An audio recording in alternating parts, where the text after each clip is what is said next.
মায়ের পুজো শেষ, তাই ওর এ বাড়িতে থাকার মেয়াদও শেষ। মনে পড়ছে? মনে পড়ছে আমার শর্তের কথা? প্রফুল্ল, প্রফুল্ল, তোমাকে এই মুহূর্তে এই বাড়ি ছেড়ে চলে যেতে হবে।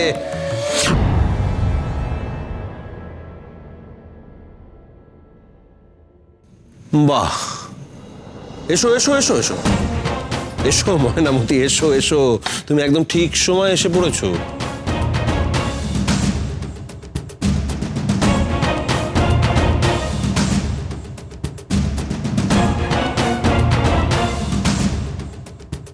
না, এবার তোমার মেয়েকে নিয়ে এই বাড়ি ছেড়ে বিদায় হও তাড়াতাড়ি। তোমাদের মা মেয়ের মুখ আমি জীবনে আর কোনোদিন দেখতে চাই না।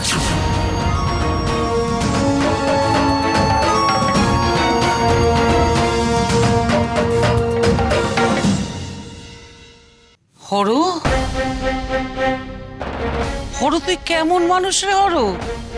হ্যাঁ, যে মেয়েটা এই পুজোর কটা দিন প্রাণ পাত করে খাটাখাটনি করলো, তোকে বৌমাকে ওরকম অসুস্থ অবস্থা থেকে প্রাণ দিল, বাড়ির প্রত্যেককে ডাকাতের হাত থেকে বাঁচালো, আর তাকে তুই আজকে তাড়িয়ে দিচ্ছিস? ছি ছি ছি ছি ছি। দিদির জন্য এই বাড়ির সব ধন মান রক্ষা হয়েছে।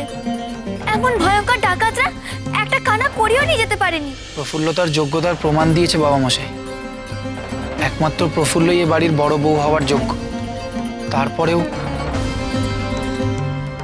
আমার কথাটা শুনুন, আর কদিন পরে বাড়িতে লক্ষ্মী পুজো, তার আগে অন্তত বাড়ির লক্ষ্মীকে এইভাবে বাড়ি থেকে তাড়িয়ে দেবেন না।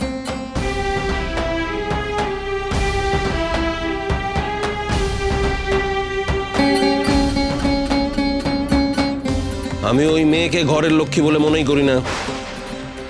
আমার কথা নড়চড় হওয়ার নয় কনক। হ্যাঁ রে হরো, তোর চোখের সামনে এত কিছু ঘটে গেল, তবুও তোর মনটা একটু নরম হলো না? তোর মনটা কি পাথর হয়ে গেছে?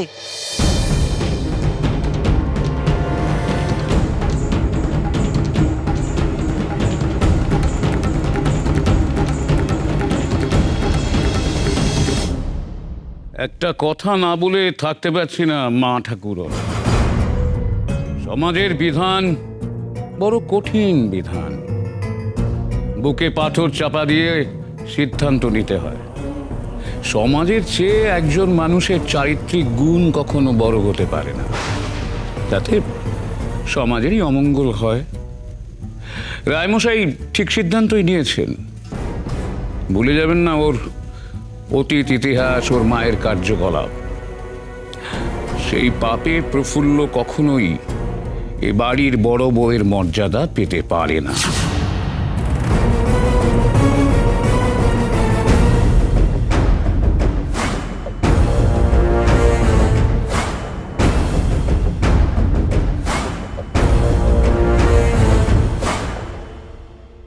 কিন্তু আমি তো মর্যাদাও চাইনি, অধিকারও চাইনি।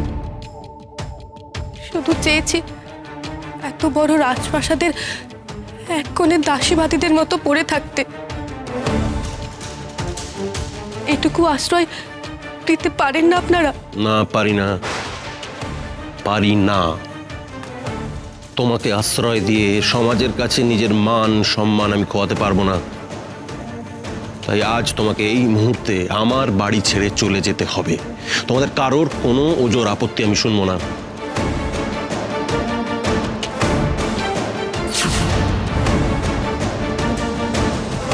কি ভেবেছিলে? কি ভেবেছিলে বাড়ির সবাইকে মিষ্টি মিষ্টি কথা বলে এ বাড়িতে থেকে যাবে? বাড়ির বড় বউ হবে না, সে ঘুরে পালি। এ বাড়ির বড় বউ আমি। বাবা মশাই তো সবার পীড়াপিড়িতে বাধ্য হয় ওকে কটা দিন এখানে থাকতে দিয়েছিলে। প্রফুল্লরই তো উচিত শর্ত মেনে বাড়ি থেকে চলে যাওয়া। বাড়ির বড় বউ হবে? এ বাড়ির দাসী হওয়ার যোগ্যতা নেই তোর। বেরো এখান থেকে, বেরো পড়ার মুখে।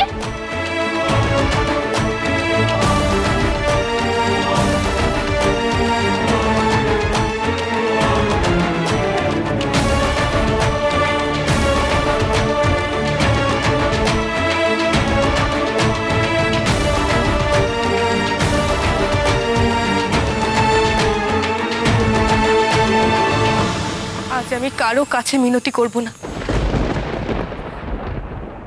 আমি বুঝে গেছি আপনারা আমাকে একটু আশ্রয় দিতে পারবেন না।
দাঁড়াও প্রফুল্ল,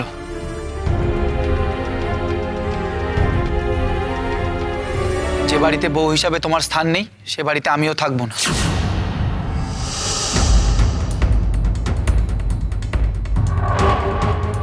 আমি এই মুহূর্তে তোমার সঙ্গে বাড়ি ছাড়ার সিদ্ধান্ত নিলাম। ব্রজেশ্বর! আমায় ক্ষমা করবেন বাবা মশাই। আমি যেমন এ বাড়ির সন্তান, তেমনি প্রফুল্লর অগ্নি সাক্ষী করা স্বামী। আর যে বাড়িতে আমার স্ত্রীকে অপমানিত হতে হয় সে বাড়িতে আমার থাকা চলে না। এটা তুই কি বলছিস ব্রজ?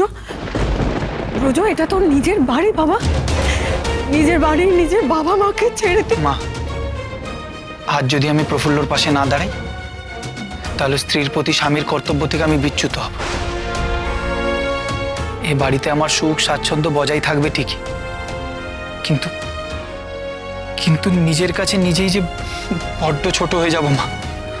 আর আমি এভাবে বাকি জীবন কাটাতে পারবো না মা, কিছুতেই না। এসো প্রফুল্ল, আমিও তোমার সঙ্গে বাড়ি ছেড়ে চলে যেতে চাই।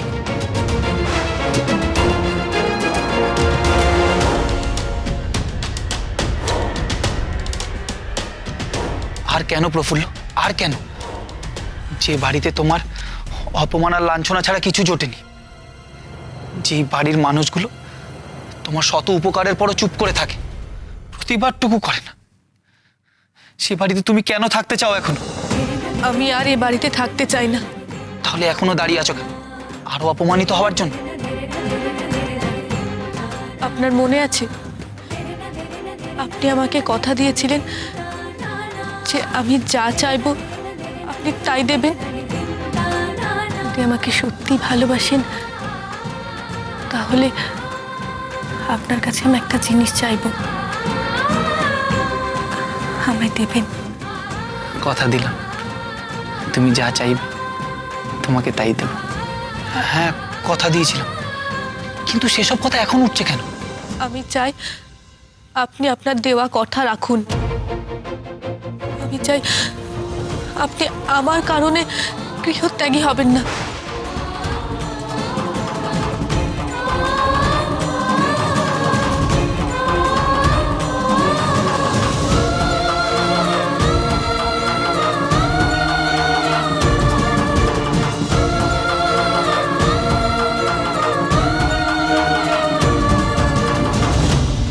এবারের পুত্রবধূ হিসেবে যখন আমার ভরণ পোষণের ভার নিতে আপনি অস্বীকার করলেন, তাহলে বলে দিন আমি কি উপায়ে দিন যাপন করব? চুরি করবে, ডাকাতি করবে।